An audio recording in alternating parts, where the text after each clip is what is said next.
খবর শুনছেন বর্তমান নিউজ টিভি ইউটিউব চ্যানেল থেকে। আজকের বিশেষ খবর হলো, মমতার বিরুদ্ধে মানহানির মামলা করছেন রাজ্যপাল বোস।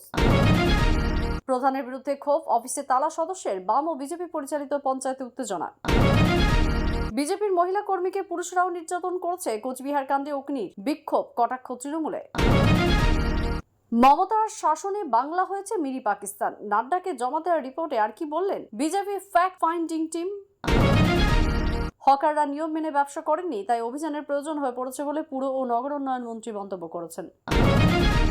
মুখ্যমন্ত্রীর নির্দেশে রাজ্যের প্রতিটি পুরসভায় এলাকায় মা ক্যান্টিন চালুর উদ্যোগ। প্রতিদিন নিয়মিত খবর শোনার জন্য বর্তমান নিউজ টিভি চ্যানেলটিকে সাবস্ক্রাইব করুন। আসছি বিস্তারিত খবরে। রাজভবন এবং রাজ্য সরকারের মধ্যে সংঘাত চরমে। মমতা বন্দ্যোপাধ্যায়ের বিরুদ্ধে মানহানির মামলা করতে চলেছে রাজ্যপাল সিভি আনন্দ বোস। এমনকি তৃণমূলের বিরুদ্ধেও মামলা হবে বলে জানা যাচ্ছে। বরাহনগর এবং ভগবানগোলার ভাবী দুই বিধায়ক সায়ন্তিকা বন্দ্যোপাধ্যায় এবং রিয়াত হোসেনের শপথ নিয়ে এখনো জটিলতা অব্যাহত। এই বিষয়ে কড়া ভাষায় রাজ্যপালকে আক্রমণ শানান মমতা বন্দ্যোপাধ্যায়। এমনকি রাজভবনে কেন যাবেন শান্তিকা বন্দ্যোপাধ্যায় ও রিয়াত হোসেনরা, তা নিয়ে প্রশ্ন তোলেন তিনি। প্রশাসনিক প্রধান বলেন, রাজভবনের যে কীর্তি কেলেঙ্কারি শোনা যাচ্ছে তাতে মেয়েরা সেখানে যেতে ভয় পাচ্ছে। এমনকি এই বিষয়ে তৃণমূলের মুখপাত্র কুণাল ঘোষও কড়া ভাষায় আক্রমণ শানান। বলেন, সোমবারের মধ্যে রাজ্যপাল শপথ বাক্য পাঠ না করালে মঙ্গলবার দিল্লির তাজ হোটেলে কি ঘটেছে সেই সংক্রান্ত অজানা তথ্য সামনে আনার হুঁশিয়ারি দেন কুণাল। যদিও মুখ্যমন্ত্রীর বক্তব্যের কড়া সমালোচনা করেছেন রাজ্যপাল বোস। এক্স হ্যান্ডেলে একটি বার্তা এদিন রাজভবন থেকে পোস্ট করা হয়। নাম না করে যেখানে মুখ্যমন্ত্রী তীব্র সমালোচনা করা হয়, লেখা হয়েছে কোনো মন্ত্রী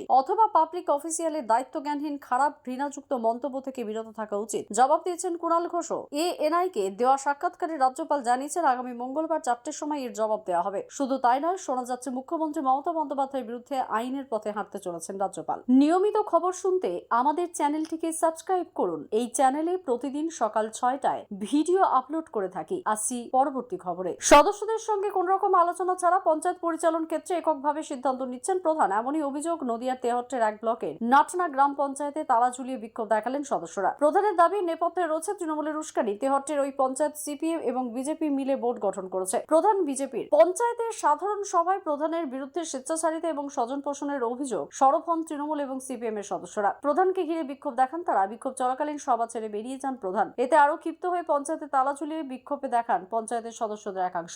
নাটনা গ্রাম পঞ্চায়েতে 26টি আসন রয়েছে। পঞ্চায়েত নির্বাচনে তৃণমূল পায় 9টি আসন, বিজেপি জয়ী হয় 12টিতে, সিপিএম পায় 5টি আসন। শেষে সিপিএম এর সমর্থনে বোর্ড গঠন করে বিজেপি। প্রধান হন বিজেপির সরস্বতী বিশ্বাস। শনিবার প্রধানের বিরুদ্ধে তার দলের পাশাপাশি তৃণমূল ও সিপিএম এর সদস্যরাও বিক্ষোভ দেখান। তাদের অভিযোগ, পঞ্চায়েতের বিভিন্ন কাজে অনিয়ম হয়েছে। কাজ নিয়ে যে আলোচনা হয়েছিল তা মানা হয়নি। বিভিন্ন রকমের কাজ কোনো আলোচনা ছাড়াই করছেন প্রধান। নিজের এলাকায় কোনো উন্নয়নমূলক কাজ করতে পারছেন না তারা। কোচবিহারের মাথাভাঙ্গায় বিজেপির সংখ্যালঘু নেত্রীকে বিবস্ত্র করে মারধরের ঘটনায় এবার নতুন অভিযোগ করলেন বিজেপি বিধায়ক তথা ওই দলের মহিলা মোর্চার নেত্রী অগ্নিমিত্রা পাল। তার অভিযোগ, মহিলা কর্মীকে মারধর এবং হেনস্থায় শুধু মহিলায় নন, জড়িত ছিলেন পুরুষরাও। সিবিআই তদন্তের দাবি করে তিনি শাসক দলকে একহাত নিয়েছেন। অন্যদিকে তৃণমূল তাদের দাবিতে অটল। তাদের দাবি, একটি পারিবারিক ঘটনাকে রাজনৈতিক রং দিতে চাইছে বিজেপি। নির্যাতিতা নিজে বিজেপির সংখ্যালঘু মোর্চার জেলা কমিটির সদস্যা। অভিযোগ, মাথাভাঙ্গার রুইটাঙ্গা এলাকায় তিনি মাঠে ছাগল চড়াতে গিয়েছিলেন। সেই সময় তাকে গালিগালাজ করে মারধর করেন কয়েকজন মহিলা, এমনকি তাকে বিবস্ত্র করে পেটানো হয়। এই নিয়ে ঘোকসাডাঙ্গা থানায় লিখিত অভিযোগ দায়েরের পর 4 জনকে গ্রেপ্তার করেছে পুলিশ।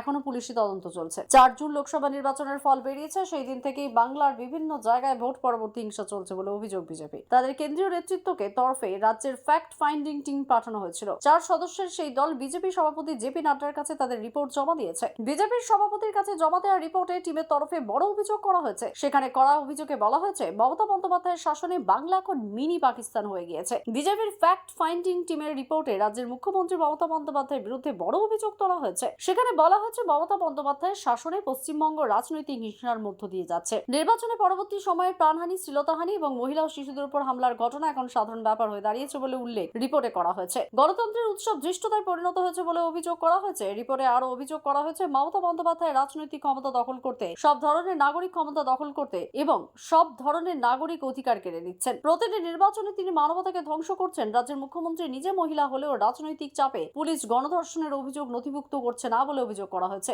রাজ্যে হিংসার মুখ্যমন্ত্রী নীরব দর্শক হয়ে থাকছেন এবং তিনি হিংসার মূর্ত প্রতীক হয়ে উঠেছেন বলা হয়েছে রিপোর্টে। হকারদের নিয়ম মেনে ব্যবসা করার জন্য বারংবার বলা সত্ত্বেও তারা সরেননি এবং সেই জন্যই অভিযানের প্রয়োজন হয়ে পড়েছে বলেন পুর এবং নগর উন্নয়ন মন্ত্রী। কলকাতার মেয়াদ ফিরে থাকি মন্তব্য করেছেন। আজ কলকাতার সাংবাদিকদের তিনি বলেন, হকারদের নিয়ম মেনে ফুটপাতে ব্যবসা করতে হবে। ফুটপাতে 3 ভাগের 1 ভাগে তারা ব্যবসা করতে পারবেন। এই নিয়ম বলবৎ করতেই তৎপরতা শুরু হয়েছে বলে তিনি উল্লেখ করেন। এদিকে সোনারপুর গ্রামীণ হসপিটালের কাছে বেআইনি দোকান উচ্ছেদ করতে পুরসভা উদ্যোগ নিয়েছে। তবে রাস্তার অন্য পাশে দোকান না ভাঙার একাংশের ক্ষোভ। প্রশাসনের পক্ষ থেকে অবশ্য বলা হয়েছে, সরকারি জমি দখল করে তৈরি হওয়া সমস্ত বেআইনি দোকানই ভাঙা পড়বে। হকার অভিযানকে কেন্দ্র করে বিভিন্ন জায়গায় হকারদের বিক্ষোভের বিষয়ে প্রদেশ কংগ্রেস সভাপতি অধীর রঞ্জন চৌধুরী বলেছেন, সরকারের উচিত হকার সমস্যা নিয়ে সহানুভূতির সঙ্গে বিবেচনা করা, কারণ কেউ শখ করে হকারি করতে আসে না। মুখ্যমন্ত্রীর নির্দেশের প্রেক্ষিতে পুর এবং নগর উন্নয়ন দপ্তরের রাজ্যের প্রতিটি পুরসভা এলাকায় বাজার অথবা হকিং জোনে মা ক্যান্টিন চালুর উদ্যোগ নিয়েছে। দপ্তরের তরফে রাজ্যের প্রতিটি পুরসভায় চিঠি দিয়ে তাদের এলাকায় কতগুলি বাজার খোলা রয়েছে এবং সেখানে মা ক্যান্টিন খোলার মতো জায়গা পাওয়া যাবে কিনা তা শীঘ্রই জানতে চাওয়া হয়েছে। বাড়ি বা ফ্ল্যাট কিনে তার মালিকানা বা অন্যান্য পরিষেবা পাওয়ার জন্য সাধারণ মানুষকে যাতে অসুবিধা না পড়তে হয় রাজ্য সরকার তা সুনিশ্চিত করবে। প্রমোটার, ডেভেলপার এবং নির্মাণকারীদের সংস্থা ক্রাইডারের সঙ্গে আলোচনার ভিত্তিতে আবাসন সংক্রান্ত সমস্ত অভিযোগ নিরসনের নির্দিষ্ট গাইডলাইন তৈরি করা হচ্ছে বলে ক্রেতা সুরক্ষা দপ্তর সূত্রে জানা গিয়েছে। জামিনের জরুরি আবেদনের ক্ষেত্রে অনেক হাইকোর্ট প্রয়োজনীয় তৎপরতা দেখাচ্ছেন না বলে সুপ্রিম কোর্টের প্রধান বিচারপতি DY চন্দ্রচূড় মন্তব্য করেছেন। আজ কলকাতায় জাতীয় বিচার বিভাগীয় একাডেমির এক অনুষ্ঠানে তিনি বলেন, এই মনোভাব বিচার ব্যবস্থার কখনোই আদর্শ হতে পারে না। বিচারকরা মানুষকে সেবক এবং সমাজকে সঙ্গে নিয়ে সংবিধানের কথা মাথায় রেখে বিচার করতে হবে বলে প্রধান বিচারপতি জানিয়েছেন। মুখ্যমন্ত্রী মমতা ব্যানার্জির ব্যবস্থাপনায় কোনো পক্ষপাতিত্ব না রেখে বিচার করার জন্য শ্রী চন্দ্রচূড়কে অনুরোধ জানান। কোনো রাজনৈতিক পক্ষপাতিত্ব না রেখে গোপনীয়তার মাধ্যমে বিচার ব্যবস্থা পবিত্র রাখা উচিত বলে তিনি অভিমত প্রকাশ করেন। শ্রীমতী ব্যানার্জি বলেন, আগামী দিনে উন্নয়ন এবং সাধারণ মানুষের জন্য তিনি নিজেই মামলা লড়বেন। রাজারহাটে কলকাতা হাইকোর্টের পৃথক ভবন নির্মাণের জন্য রাজ্য সরকার 70 একর জমি দিয়েছে বলে তিনি উল্লেখ করেন। অন্যদের মধ্যে কলকাতা হাইকোর্টের প্রধান বিচারপতি TS শিবজ্ঞানম, বিচারপতি দীপঙ্কর দত্ত, রাজেশ বিন্টলাল প্রমুখরা উপস্থিত ছিলেন। ত্রিস্তরীয় পঞ্চায়েত ব্যবস্থাকে দুর্নীতিমুক্ত করতে বদলি নীতি কঠোরভাবে বলবৎ করার সিদ্ধান্ত নেওয়া হয়েছে। 3 বছরের বেশি কোনো কর্মীকে একই গ্রাম পঞ্চায়েত বা পঞ্চায়েত সমিতিতে না রাখার এই নীতি কঠোরভাবে কার্যকর করার জন্য রাজ্য সরকার নির্দেশ দিয়েছে। পঞ্চায়েত দপ্তর সূত্রে খবর, যারা এই মুহূর্তে 3 বছরের বেশি সময় ধরে গ্রাম পঞ্চায়েত বা পঞ্চায়েত সমিতিতে রয়েছেন তাদেরকে এখনই বদলি করতে হবে। রাজ্যে পঞ্চায়েত দপ্তরের এই নির্দেশিকা প্রত্যেকটি জেলায় পাঠানো হয়েছে। প্রতিটি গ্রাম পঞ্চায়েত ও পঞ্চায়েত সমিতিতে বহু কর্মী রয়েছেন যারা দিনের পর দিন একই জায়গায় কাজ করছেন। এই ধরনের কর্মীদের নিয়ে নানান সময় সাধারণ মানুষের মধ্যে ক্ষোভ তৈরি হয়, তাই এই নির্দেশিকা বলে মনে করা হচ্ছে। আসি আবহাওয়ার খবরে। বঙ্গোপসাগরে সৃষ্ট ঘূর্ণিঝড় নিম্নচাপে পরিণত হয়। দক্ষিণবঙ্গের সর্বত্র আজ কম বেশি বৃষ্টি হচ্ছে। পশ্চিমবঙ্গের জেলাগুলিতে জারি করা হয়েছে ভারী বৃষ্টির সতর্কতা। 2 24 পরগনা, 2 মেদিনীপুর এবং 2 বর্ধমানে ভারী বৃষ্টির পূর্বাভাস থাকলেও কলকাতা, হাওড়া এবং হুগলিতে বিক্ষিপ্তভাবে বৃষ্টি হবে বলে জানা গেছে। রাজ্যের সর্বত্র ইতিমধ্যে বর্ষা প্রবেশ করেছে, তাপমাত্রাও নিচের দিকে। হকারদের নিয়ম মেনে ব্যবসা করার জন্য বারংবার বলা সত্ত্বেও তারা সরেননি এবং সেই জন্যই অভিযানের প্রয়োজন হয়ে পড়েছে বলেন পুর এবং নগর উন্নয়ন মন্ত্রী। কলকাতার মেয়াদ ফিরে থাকি মন্তব্য করেছেন। আজ কলকাতার সাংবাদিকদের তিনি বলেন, হকারদের নিয়ম মেনে ফুটপাতে ব্যবসা করতে হবে। ফুটপাতে 3 ভাগের 1 ভাগে তারা ব্যবসা করতে পারবেন। এই নিয়ম বলবৎ করতেই তৎপরতা শুরু হয়েছে বলে তিনি উল্লেখ করেন। এদিকে সোনারপুর গ্রামীণ হসপিটালের কাছে বেআইনি দোকান উচ্ছেদ করতে পুরসভা উদ্যোগ নিয়েছে। তবে রাস্তার অন্য পাশে দোকান না ভাঙার একাংশের ক্ষোভ। প্রশাসনের পক্ষ থেকে অবশ্য বলা হয়েছে, সরকারি জমি দখল করে তৈরি হওয়া সমস্ত বেআইনি দোকানই ভাঙা পড়বে। হকার অভিযানকে কেন্দ্র করে বিভিন্ন জায়গায় হকারদের বিক্ষোভের বিষয়ে প্রদেশ কংগ্রেস সভাপতি অধীর রঞ্জন চৌধুরী বলেছেন, সরকারের উচিত হকার সমস্যা নিয়ে সহানুভূতির সঙ্গে বিবেচনা করা, কারণ কেউ শখ করে হকারি করতে আসে না। মুখ্যমন্ত্রীর নির্দেশের প্রেক্ষিতে পুর এবং নগর উন্নয়ন দপ্তরের রাজ্যের প্রতিটি পুরসভা এলাকায় বাজার অথবা হকিং জোনে মা ক্যান্টিন চালুর উদ্যোগ নিয়েছে। দপ্তরের তরফে রাজ্যের প্রতিটি পুরসভায় চিঠি দিয়ে তাদের এলাকায় কতগুলি বাজার খোলা রয়েছে এবং সেখানে মা ক্যান্টিন খোলার মতো জায়গা পাওয়া যাবে কিনা তা শীঘ্রই জানতে চাওয়া হয়েছে। বাড়ি বা ফ্ল্যাট কিনে তার মালিকানা বা অন্যান্য পরিষেবা পাওয়ার জন্য সাধারণ মানুষকে যাতে অসুবিধা না পড়তে হয় রাজ্য সরকার তা সুনিশ্চিত করবে। প্রমোটার, ডেভেলপার এবং নির্মাণকারীদের সংস্থা ক্রাইডারের সঙ্গে আলোচনার ভিত্তিতে আবাসন সংক্রান্ত সমস্ত অভিযোগ নিরসনের নির্দিষ্ট গাইডলাইন তৈরি করা হচ্ছে বলে ক্রেতা সুরক্ষা দপ্তর সূত্রে জানা গিয়েছে। জামিনের জরুরি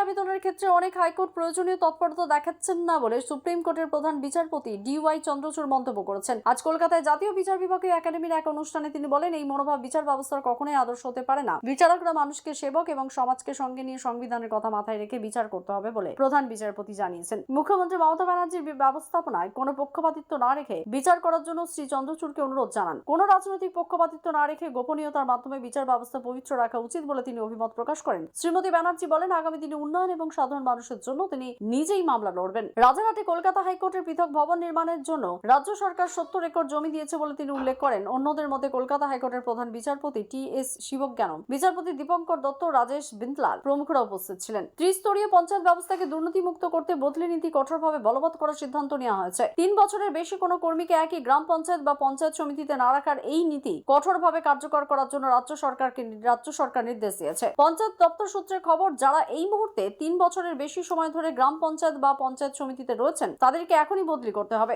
রাজ্যে পঞ্চায়েত দপ্তরের এই নির্দেশিকা প্রত্যেকটি জেলায় পাঠানো হয়েছে। প্রতিটি গ্রাম পঞ্চায়েত ও পঞ্চায়েত সমিতিতে বহু কর্মী রয়েছেন যারা দিনের পর দিন একই জায়গায় কাজ করছেন। এই ধরনের কর্মীদের নিয়ে নানান সময় সাধারণ মানুষের মধ্যে ক্ষোভ তৈরি হয়, তাই এই নির্দেশিকা বলে মনে করা হচ্ছে। আসি আবহাওয়ার খবরে। বঙ্গোপসাগরে সৃষ্ট ঘূর্ণিঝড় নিম্নচাপে পরিণত হয়। দক্ষিণবঙ্গের সর্বত্র আজ কম বেশি বৃষ্টি হচ্ছে। পশ্চিমবঙ্গের জেলাগুলিতে জারি করা হয়েছে ভারী বৃষ্টির সতর্কতা। 2 চব্বিশ পরগনা, 2 মেদিনীপুর এবং 2 বর্ধমানে ভারী বৃষ্টির পূর্বাভাস থাকলেও কলকাতা, হাওড়া এবং হুগলিতে বিক্ষিপ্তভাবে বৃষ্টি হবে বলে জানা গেছে। রাজ্যের সর্বত্র ইতিমধ্যে বর্ষা